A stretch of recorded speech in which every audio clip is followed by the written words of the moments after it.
Bonjour et bienvenue dans le Buzz Télé Orange TV Magazine. Alors notre invitée du jour est d'une certaine manière sur tous les fronts, journaliste depuis une vingtaine d'années.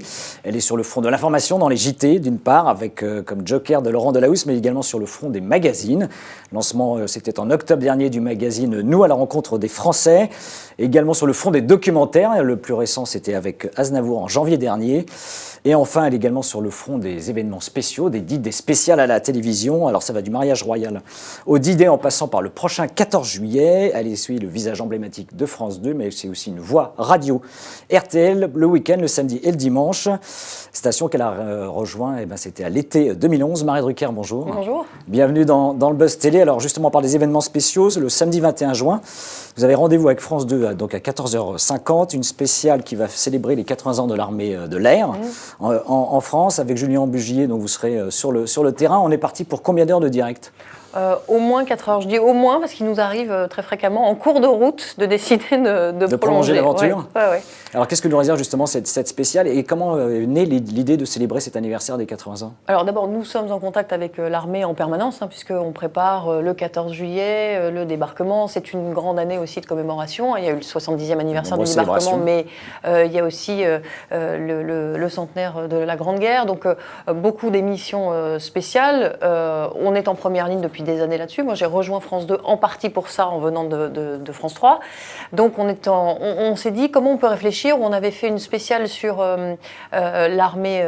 On avait fait une spéciale sur la patrouille de France, qui avait rencontré un succès extraordinaire, aussi bien sur place, on le voyait, parce qu'il y avait un public fou qui venait en famille, et les spectateurs de France 2 étaient au rendez-vous. On s'est dit, qu'est-ce qu'on peut faire cette année en dehors du 14 juillet ? Voilà, on a réfléchi. Donc, c'est vraiment une exclusivité France 2. On y a réfléchi avec l'armée de l'air, et on va proposer plus de 4 heures de direct sur Terre, mais essentiellement dans les airs. Une grande partie se passera dans les airs. Est-ce qu'il y a des images impressionnantes et des moyens techniques, j'imagine, mis en œuvre spécifiques ? En plus, aujourd'hui, on a la chance d'avoir à notre disposition des moyens extraordinaires. On a en face de nous des gens passionnés par leur métier, donc qui mettent tout en œuvre pour nous aider. Évidemment, ça les sert aussi à faire l'émission la plus belle possible. Et donc, nous aurons un drone au-dessus de Cazaux, la base aérienne. Nous aurons Julien Bugier à bord d'un avion de la patrouille de France en direct, et pas mal de surprises comme celle-ci, et qui ont été, alors vraiment pour le coup, imaginées, tricotées spécialement pour les téléspectateurs de France 2. Piloter un avion de chasse comme le Rafale, c'était un rêve d'enfant pour vous ou pas ? Alors, piloter, non, mais monter à bord, oui, c'est vraiment sont des sujets qui me passionnent. Là, je n'ai pas pu le faire récemment, j'espère pouvoir le faire. J'ai fait du Fennec récemment, un hélicoptère, et c'était assez extraordinaire. En plus, c'était une chance de voler au-dessus de Paris, ce qui est interdit normalement, donc c'était... Vous faites peur à chaque fois ? Non, c'est un vrai plaisir. Alors le terrain, vous ne pouvez pas d'une certaine manière vous en passer, parce que vous disiez que vous étiez un peu délégué aux émissions spéciales justement. C'est quoi ? C'est un besoin d'aller prendre l'air, de sortir de l'information, du magazine ? C'est mon métier surtout, en fait. Je pense que journaliste, ça n'est pas uniquement ceci ou cela, ce n'est pas uniquement présenter le journal de 20h, heureusement, parce que sinon ça ferait beaucoup de gens de la profession qui n'auraient pas de travail. Et donc moi j'imagine mon métier comme avant tout... Voilà, mon métier c'est journaliste. Voilà. Je viens du terrain. J'étais JRI à l'origine, je venais de la presse écrite où je faisais du reportage. Donc mon métier c'est journaliste, et je n'imagine pas aujourd'hui qu'il s'exerce différemment que sur différents terrains, aussi bien à la radio qu'en tournage ou à la rédaction de France 2 pour les spéciales et le journal de 20h.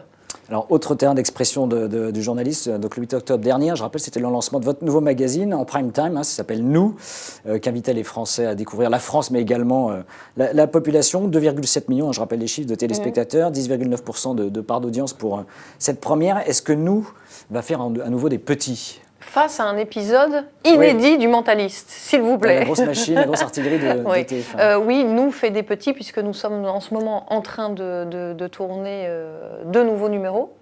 Je ne sais pas encore quand ils seront diffusés, parce que de toute façon, c'est un magazine qui demande, qui est très exigeant et qui demande beaucoup de temps, aussi bien avant, c'est-à-dire l'enquête, repérer ce qu'on appelle dans notre jargon les personnages, mais c'est Français que nous allons rencontrer. Le tournage est très long, le montage est très long, parce que c'est une émission qui est très... ciselée. Ouais, on est assez perfectionniste dans l'équipe, donc... Donc, voilà. On peut en savoir un peu plus sur les destinations, les sujets justement qui seront au Alors, cœur les de ces prochains... destinations, c'est la France, bien sûr. Ça reste la France. Donc là, je fais mon deuxième et troisième Tour de France en un an, ce qui est extraordinaire, parce qu'on se rend compte d'ailleurs... On le sait, il y a toujours cette expression qui dit « Paris n'est pas la France ». Mais depuis que je fais cette émission, je me rends compte à quel point c'est vrai et que souvent nos préoccupations de Parisiens, dès qu'on sort de Paris, ne sont plus du tout les préoccupations des Français. Donc déjà, c'est une bonne leçon. Et voilà, c'est quelque chose qu'on a envie de partager. Et surtout, le point de départ de cette émission, c'est « Nous sommes 66 millions ». On ne se demande jamais comment ça fonctionne. Et en fait, c'est une énorme machine, que ce soit l'alimentation, l'eau, les transports, l'habitat. Voilà, comment ça fonctionne. Et au fond, comment on arrive le matin quand on se lève, à ce que jusqu'au soir, tout soit... Voilà, on trouve tout normal. On a de l'eau au robinet, on monte dans une voiture, on monte dans un métro, on monte dans un train. Tout est normal, tout fonctionne. Nous, on démonte un peu cette mécanique, mais à travers le regard des Français. Alors après les 70 ans du débarquement, la célébration du D-Day, vous préparez le 14 juillet, traditionnellement aussi. Qu'est-ce qui différencie fondamentalement TF1 de France 2 justement sur la retransmission de ces événements dits spéciaux? Alors d'abord, il y a une chose moi, qui m'a frappée dès le début, parce que je ne veux pas dire de bêtises, mais je crois que ça va être mon 8e ou 7e ou 8e probablement 14 juillet. Rodé. Oui, et en même temps jamais, parce que pour moi c'est toujours un émerveillement, c'est toujours, je me rends compte du luxe que c'est d'avoir des heures de direct à la télévision française pour créer un lien avec le téléspectateur, pour faire partager un univers. Ce qui m'a fascinée dès le début, c'est de voir que quand on cumule les audiences, de se dire que plus de 60% des Français qui regardent la télévision cette matinée-là regardent le 14 juillet. C'est un événement aussi bien pour les spécialistes que pour les non-spécialistes, qu'on regarde en famille. Et évidemment, ça nous oblige. Bon. Mais je pense que sur les éditions spéciales, d'abord, on est les seuls à la télévision française à en proposer autant. Au cours de l'année, oui. On est les seuls. Je crois qu'il y a un savoir-faire, il y a un enthousiasme, on est entouré des meilleurs experts et spécialistes. Nos envoyés spéciaux, toujours sur le terrain, trouvent toujours les petites choses qui font que ce qu'on voit chez nous, on ne le voit pas ailleurs.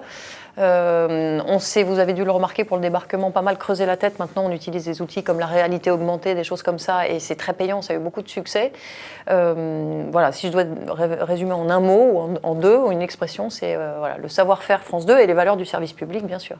Alors de la télévision à la radio, le RTL dont je parlais tout à l'heure, c'est tous les week-ends. Yves Calvi, à la rentrée prochaine, aura la lourde charge de relancer et dynamiser la matinale, succédant à Laurent Bazin, donc qui aura tenu la corde, on va dire, de cette tranche durant 2 ans. Est-ce que de la matinale, d'une certaine manière, c'est une machine à broyer quand même? Oh, non, alors ça, d'abord, ce sont quand même des métiers de plaisir, avant tout, et de vocation. On voit que tous les 2 ans, la roue tourne quand même, à chaque fois. C'est un exercice complexe. Non, mais d'abord, il ne faut pas oublier une chose, c'est que c'est très difficile parce que il faut se lever à 2h30 du matin ou 3h. Moi, je l'ai déjà fait dans une autre vie sur iTélé. Donc, il faut se lever extrêmement tôt. Et la journée ne s'arrête pas à 9h30 du matin. Donc, parce qu'après, il faut évidemment se nourrir, revenir à la rédaction, préparer les choses. Donc, je pense que c'est très difficile. Voilà, que les animateurs de matinale sont des journalistes héroïques parce que c'est très dur. Il faut animer une bande, une équipe, aussi la rédaction, insuffler quelque chose, donner envie aux autres de vous suivre. C'est très difficile. C'est le prime time de la radio, donc il y a une pression forcément supplémentaire. Donc voilà, c'est mes machines à broyer, je pense que c'est un peu excessif. Ouais. Vous seriez prêt à prendre la matinale un jour? Pourquoi pas un jour, il y a, je ne crois pas de mémoire qu'il y ait eu, en tout cas récemment, de femmes à la tête d'une grande matinale de radio. Pourquoi pas? Et en même temps, moi je suis tellement comblée avec différents exercices que voilà. Et puis je souhaite beaucoup de succès à Yves Calvi, qui a évidemment toutes les qualités pour mener à bien cette mission.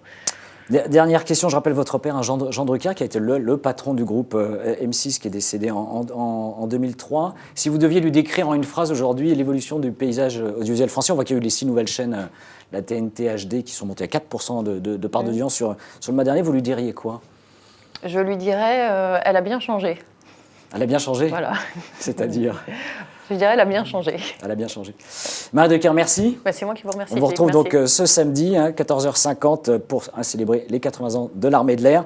Et nous nous retrouvons dès demain avec un nouvel invité. Merci encore. Très bonne journée. Merci Philippe.